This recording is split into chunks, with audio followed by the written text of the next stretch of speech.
모든 인간은 죽는다. 빈부귀천을 막론하고 한번 죽는 것은 하나님의 정하신 이치다. 헤롯도 왕이었지만 인간이고 그도 죽었다. 신약에 헤롯이라는 이름의 인물이 5이나 있다. 그들은 모두 친척간이다.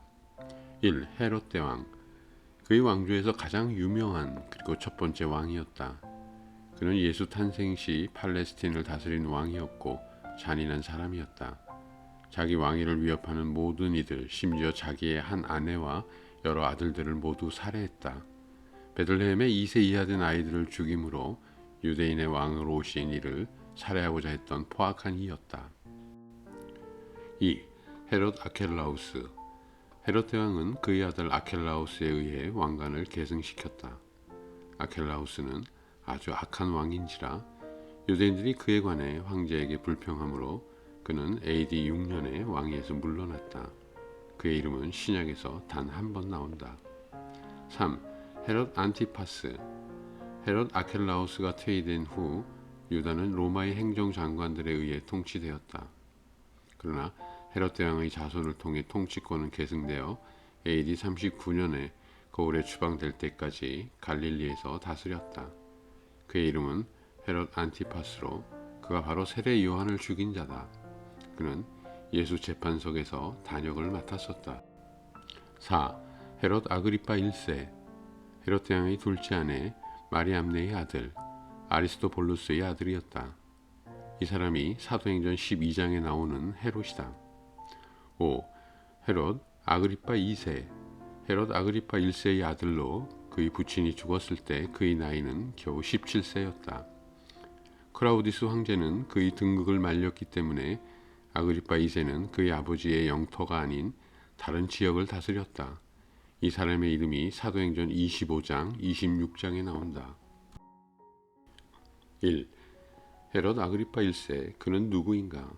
사도행전 12장에 나오는 헤롯 아그리파 1세는 로마에서 온 사람으로 그는 가이우스 칼리굴라의 친구였다. 이것은 불명예스러운 일이었다. 칼리굴라는 매우 부패한 시대의 부패한 인물이었다. 그러나 헤롯은 그와 가까웠으며 칼리굴라가 즉위했을 때 그는 헤롯을 로마 제국의 중직에 등용했다.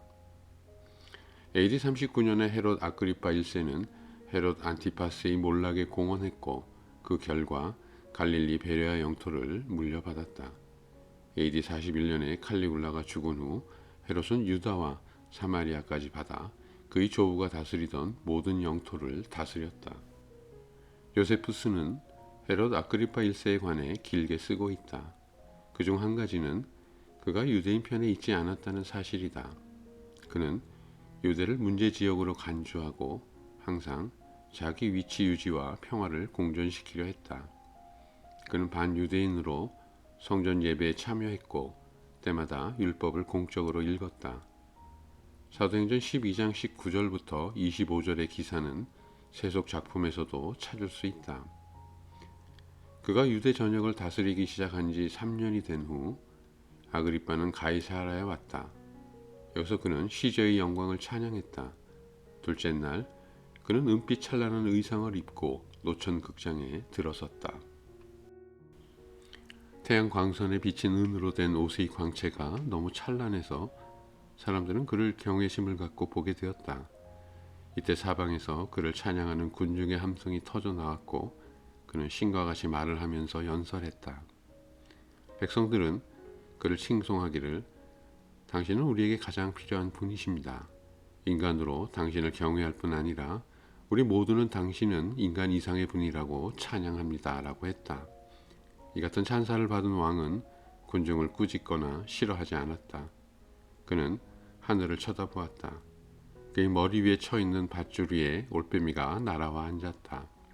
그는 즉시 이는 화를 가져오는 증거라고 생각했다.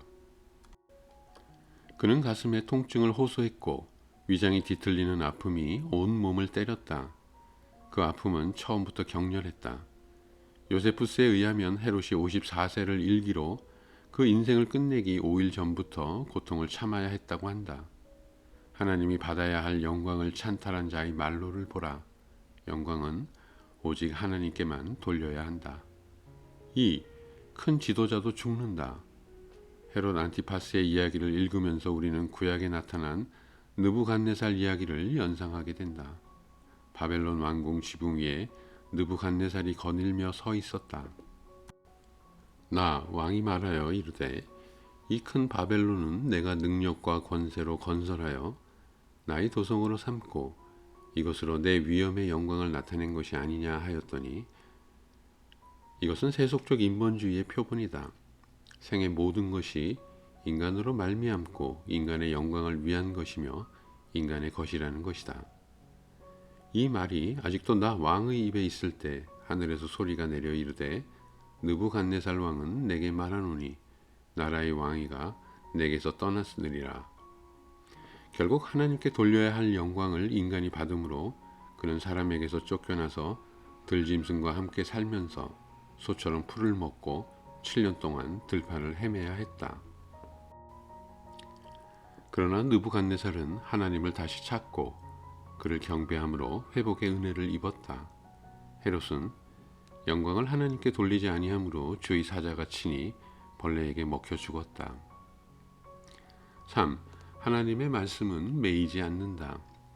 누가가 헤롯의 죽음에 대한 이야기를 사도행전에 포함시킨 주 이유는 하나님께 돌려야 할 영광을 인간이 취하는 우를 폭로시키는 데도 있겠지만 사도행전 12장 24절부터 25절 말씀과 대조시키려는 데 있다고 할 수도 있을 것이다. 헤롯은 죽었다. 그러나 하나님의 말씀은 흥왕하여 더하더라 라고 했다. 그리고 바나바와 사울이 사명을 마치고 마가를 데리고 예루살렘으로 돌아왔다고 했다. 이 말씀들은 다음 장에 나올 교회 선교 확장의 기초가 되었다. 헤롯은 복음의 진보를 가장 크게 대적한 개인이었다. 이야기 초반에는 교회가 심하게 박해를 받지 않았다. 예수가 죽었다가 살아나셨다는 말을 한 사도들을 사내들인이 좋아하지 않았다. 헤롯은 복음의 확장을 반대했다. 그는 야고보를 칼로 죽였고 베드로를 투옥시켰다.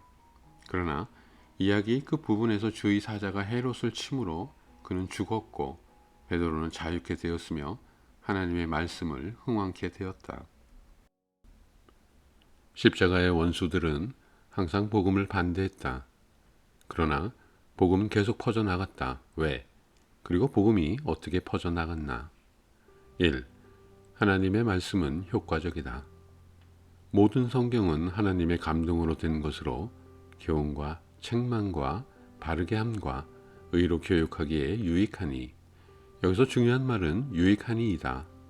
하나님의 말씀이 계속 확장되기 위해서 필요를 충족시킬 만큼 유익하기 때문이다. 이것은 실제적인 이유다. 우리가 듣고 있는 많은 메시지는 실제로 유익하지 않을 때가 많다. 그러나 하나님의 말씀은 유익하다. 효과적이고 요긴한 것이다. 하나님 자신 그리고 구원의 도에 관해 하나님의 말씀을 배워야 한다. 하나님의 말씀은 우리 죄와 불의를 충망도 하시고 우리를 교정해 주시며 가야 할 길을 보여도 주시고 축복의 길로 인도해 주신다. 2. 하나님의 말씀은 침투한다. 하나님의 말씀은 살아있고 활력이 있어 좌우의 날선 어떤 검보다도 예리하여 혼과 영과 관절과 골수를 찔러 쪼개기까지 하며 또 마음의 생각과 뜻을 판단하나니, 하나님의 말씀은 인간의 어떤 말과 같지 않고 우리의 방어벽을 뚫으며 검보다 더 예리하다. 3. 하나님의 말씀은 살려주는 힘이 있다. 내 입에서 나가는 말도 이와 같이 헛되이 내게로 되돌아오지 아니하고 나의 기뻐하는 뜻을 이루며 내가 보낸 일에 형통하리라.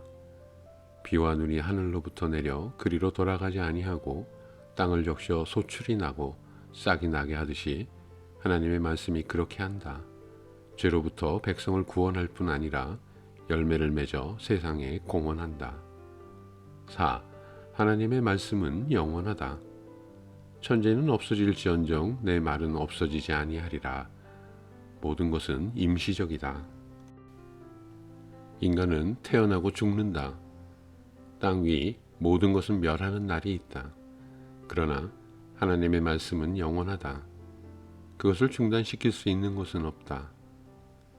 4. 그러나 복음의 반대자들이 있다. 수세기 동안 그리스도 복음의 확장을 반대하는 이들이 있었다. 야고보를 죽인 헤롯처럼 칼로 복음을 막아서 많은 순교자들이 피를 흘렸다. 그러나 하나님의 말씀은 매이지 않았다. 어떤 이는 조롱과 멸시로 복음 확장을 막았다. 프랑스의 볼테르는 50년 내에 사람들은 예수를 잊어버리게 될 것이라 조롱했다. 그러나 그가 말한 바로 그 해에 대형 박물관은 성경 사본을 러시아로부터 50만 불에 구입했다. 그러나 볼테르의 책은 파리 거리에서 8센트에 팔리고 있었다. 그가 예언한 50년 후엔 제네바 성서 공회가 볼테르의 제네바 옛집에서 수천 권의 성경책을 찍어냈다. 어떤 이들은 하나님의 말씀을 더 이상 가치가 없다고 부인함으로 확장을 막았다. 그러나 복음은 퍼져나갔다. 또 다른 이들은 그리스도를 대신할 다른 종교를 말함으로 복음을 방해했다. 그러나 십자가 없는 그리스도는 무의미하고 우리를 구원할 수 없어 결국 복음을 막지 못했다. 누가는 요한 마가의 이름을 언급했다.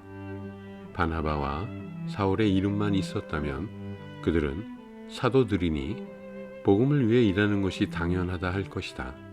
그러나 누가는 마가복음의 기록자 요한 마가를 말하고 있다. 그는 베드로와 바나바의 친구이며 또한 바나바의 사촌이었다. 여러 차례 그와 여행도 함께했다. 기독교 선교 초기의 마가는 청년이었다. 후에 선교사의 길을 포기한 적도 있었으나 다시 사용되기도 했다. 그는 아주 평범한 인물로 사도 이후에 일어날 기독교 선교의 전형적인 인물이었다. 그런 이유로 그의 이름이 여기에 언급된 것 같다. 하나님은 마가처럼 당신을 통해 복음이 확산되기를 원하고 계신다.